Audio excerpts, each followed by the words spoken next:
Hi, and welcome to CryptoBiography. I'm your host, Brandon Starr. This is episode 385 of CryptoBiography, and it's part 7 and the finale of Repercussions. And here we go.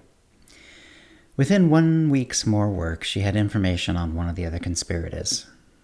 His name was John Brock. He was in the less wealthy part of a very powerful family.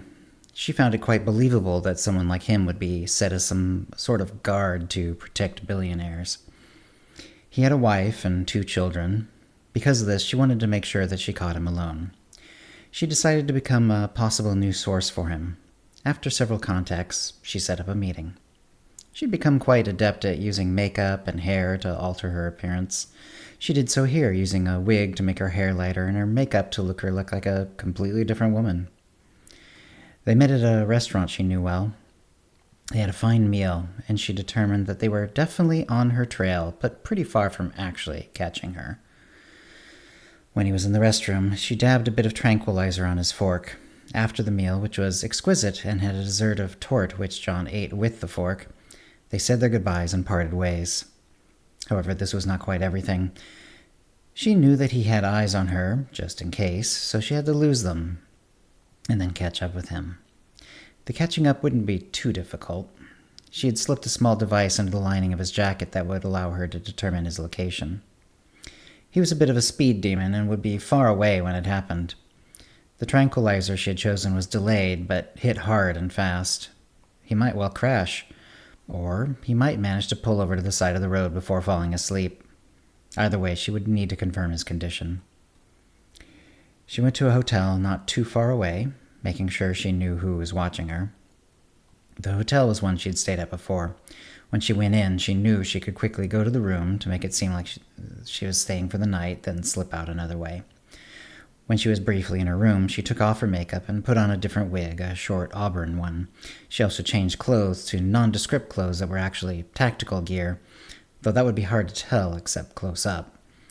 Between all those changes and changing out of her heels to a sort of work boot, changing her height by more than 3 inches, it would be a very clever tale indeed that would realize she'd left the hotel. But even that was hardly necessary. Not a soul saw her leave the hotel and jump into a different car, one that was owned by one of her many shell companies. She took off and flipped on her tracker. The car had already stopped, and despite his fast driving, he had not made it to his home in the hills. The car was on the side of the road, but she didn't think it had crashed. She would find out soon enough.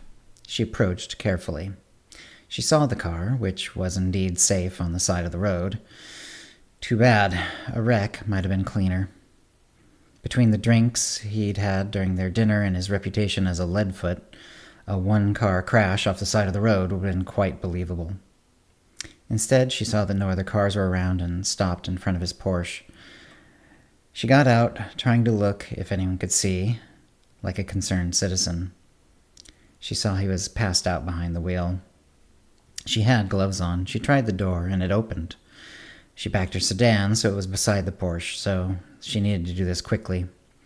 She opened her rear passenger door, got out, and pulled him out of the car and into hers. The body would never be found. She sometimes felt bad when she killed someone who had children, but only a little. These people were the worst sorts of oligarchs and their enablers, and getting rid of one, while it wouldn't change the system, would definitely not make the world a worse place. She'd come to another decision. These conspirators were not too close to catching her, but they were on the general right track, and it was at least conceivable that tonight's work would give them a clue that would put them closer to her. It was time to disappear. She had a number of identities. Some of these were completely clean. She'd never done any actions under them. Those would be her way out. It would have to be quick. It took her longer than she had wished, but in 3 months, preparations were made.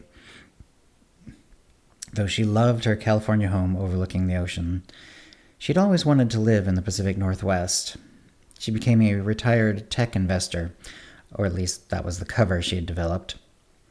And if she seemed to be a bit paranoid, with a little more security than was strictly necessary, even for a fairly young and wealthy woman living alone in a fine home, well, no one was going to contradict her. She slowly learned to become more socially active, and she hid her past well. Once in a great while, something would happen that would bring out her training. But for the most part, she learned to have a good life, even reaching out to help people occasionally. And if she was bothered by anything in her past, no one saw it. And that's the end of the story. I hope you enjoyed it.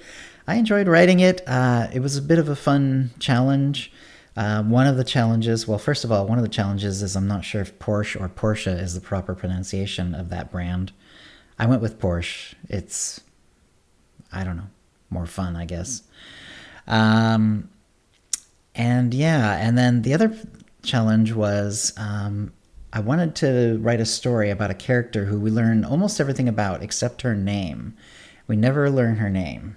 And we could give her a name, and that would be fine. And I'm sure we could come up with a perfectly good name that would feel appropriate and appropriately cool sounding and whatever. But I kind of liked the idea that she has like all these identities that she uses throughout the story, not just in this one, but she's done this in previous episodes as well. And it, she just sort of disappears into these identities and sort of ends up not really having a social life of her own because of it or whatever, I mean, maybe she has a bit more of a social life than we actually see here, but in general, she's more or less like she does her work, and outside of that, she's just always trying to be on the lookout for trouble, so she ends up not really having much of a social life. In my mind, she always had like old friends that she saw occasionally and stuff like that and caught up with, but really wouldn't have had much of a social life, and presumably would be mostly okay with that. Like, she clearly becomes more social when she's able to, but not being social when she can't be does not seem to bother her much either. Anyway, it was a lot of fun to write a character like this. I hope you enjoyed it. If you have any comments or questions about this episode or previous episodes, cryptobiography@gmail.com, or hit us up on Facebook or X, and I'm starting to do some stuff on other places as well. Right now, I'm mostly just doing them under my own Brandon L. Starr, usually is the name on most of these places. So even if you don't see CryptoBiography quite yet in certain places, you'll still see me, posting about the episodes or whatever, and you can certainly get a hold of me there. But other than that, cryptobiography@gmail.com, and thanks for listening. If you have any, and thanks for listening. Words and Music, copyright 2024, Brandon Starr, all rights reserved. Characters and events are fictional, fictionalized, or satirical.